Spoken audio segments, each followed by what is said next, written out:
नमस्कार दोस्तों। मैं आपका दोस्त आकाश आज आपके लिए लेके आया हूँ मैं सर्वांगासन।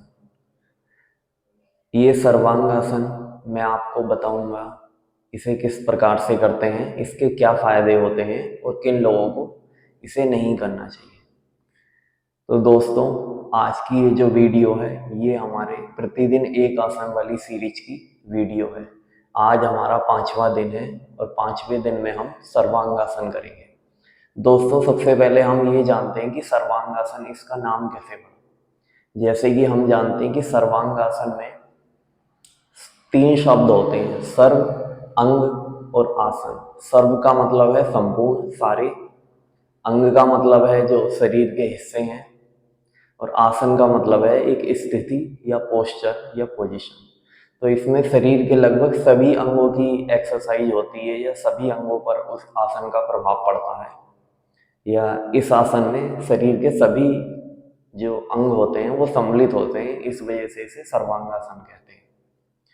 तो दोस्तों, अब हम जानते हैं कि सर्वांगासन करने से क्या फायदे होते हैं।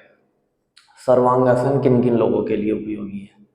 सबसे पहले तो सर्वांगासन जिन लोगों को पेट की समस्या है, पाचन की समस्या है, तो उसमें बहुत उपयोगी है।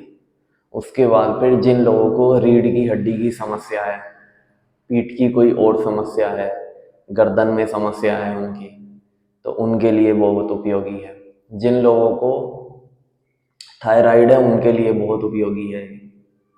इसके अलावा जिन लोगों के की नसों का जो संचार होता है, नसों को खोलने में बहुत उपयोगी है। इसके अलावा ब्लड के सर्कुलेशन के लिए बहुत उपयोगी है।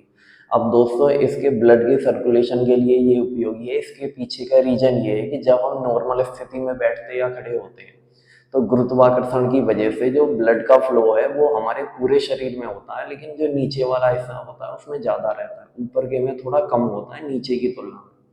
तो जब हम इस स्थिति में आ जाते हैं जिसमें शरीर के हिस्से को ऊपर ले जाते हैं जो हमारा नीचे रहता है, और ऊपर वाले को नीचे ले जाते हैं, तो पूरी बॉडी में जो ब्लड का सर्कुलेशन है वो और बढ़िया हो जाता है पूरे शरीर में। इस वजह से इसमें अब हम जानते हैं कि किन लोगों को ये नहीं करना चाहिए। तो जो गर्भवती स्त्री है, प्रेग्नेंट लेडीज है, उन्हें नहीं करना चाहिए।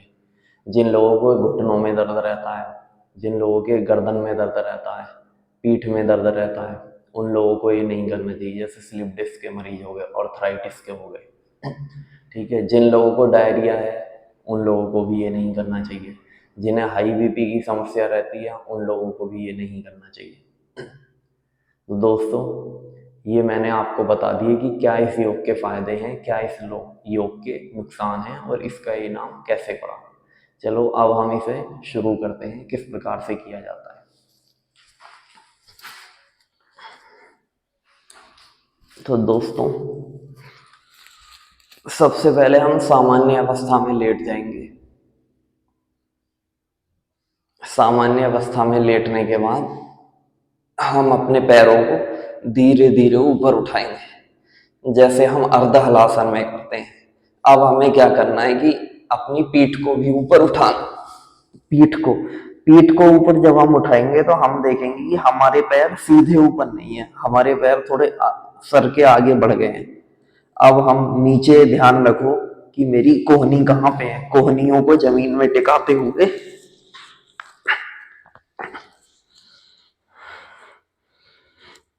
देखिए मैं किस स्थिति में आ गया।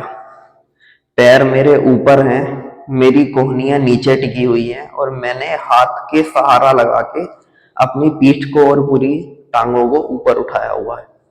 अब हम 30 सेकंड से लेके लगभग 1 मिनट 2 मिनट, ये जिसकी जिसकी जिसकी जितनी क्षमता हो, जितनी कैपेसिटी हो, उसके अनुसार हम इस स्थिति में रहेंगे।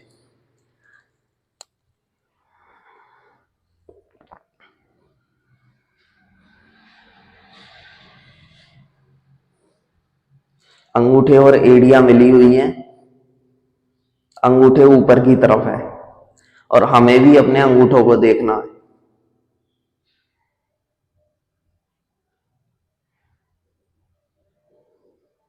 सांसों की गति सामान्य रहेगी इस आसन में।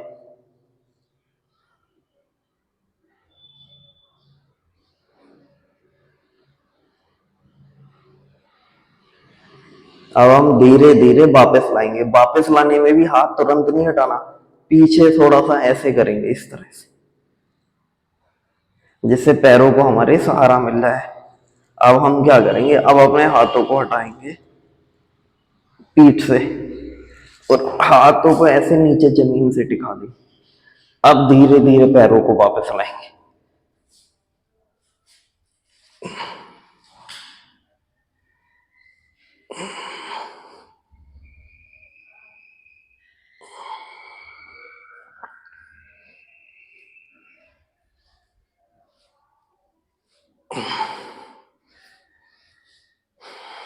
इस प्रकार से एक बार और करेंगे। धीरे धीरे पैरों को अपने ऊपर उठाएंगे, यहां ले जाएंगे जिससे पैरों को सहारा मिल जाए।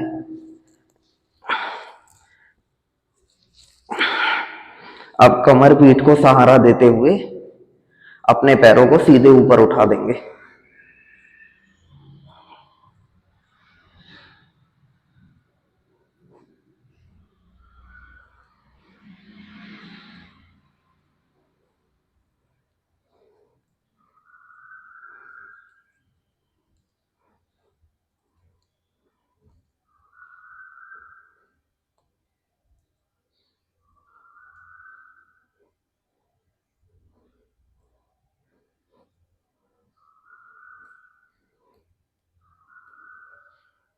अब उसी प्रकार से वापस लाएंगे। पहले आगे ले जाएंगे, फिर हाथों को नीचे टेकेंगे।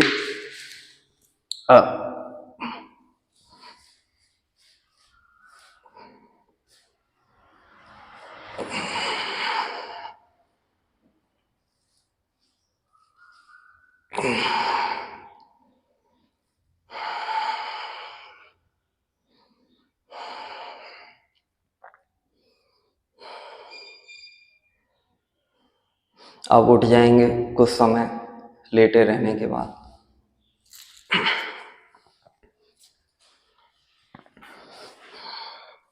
तो दोस्तों, आपने देखा कि सर्वांगासन कैसे किया जाता है। सबसे महत्वपूर्ण बात इसमें ये ध्यान देनी है हमें कि जब हम सर्वांगासन करते हैं ना, तो एक बार करने के बाद जब दोबारा करते हैं तो उसके बीच में कम से कम 4-5 सेकंड हमें ऐसे ही सामान्य अवस्था में लेटे रहना। और जब हम कंप्लीट कर लेते हैं, उठते हैं या किसी अन्य योग की तरफ जाएंगे, तो उस टाइम भी हमें 4 से 5 सेकंड इसी अवस्था में लेटे रहना, जिससे हमारे शरीर का ब्लड सर्कुलेशन सामान्य अवस्था में आ जाए। तो दोस्तों, इसके अतिरिक्त इस सर्वांगासन के बारे में सबसे इम्पोर्टेंट बात यह है कि जिन व्यक्तियों से शीर्षासन नहीं किया जा सकता, जो लोग शीर्षासन नहीं कर पाते, उन्हें प्रैक्टिस नहीं है या शरीर का भार ज़्यादा है इस वजह से या किसी और वजह से वो नहीं कर पाते, तो उन लोगों के लिए सर्वांगासन सजेस्ट किया जाता है कि आप सर्वांगासन कीजिए, क्योंकि इसके भी लगभग शीर्षासन जैसे ही फायदे हैं। ठीक है दोस्तों, तो ये मैंने आपको बताया आज सर्वांगासन कैसे किया जाता है। इसमें एक चीज़ ये भी ध्यान रखना कि जो हमारी सांसें हैं वो सांसें हम सामान्य रखनी है हमें। इसके अलावा दोस्तों, आज के लिए इतना ही।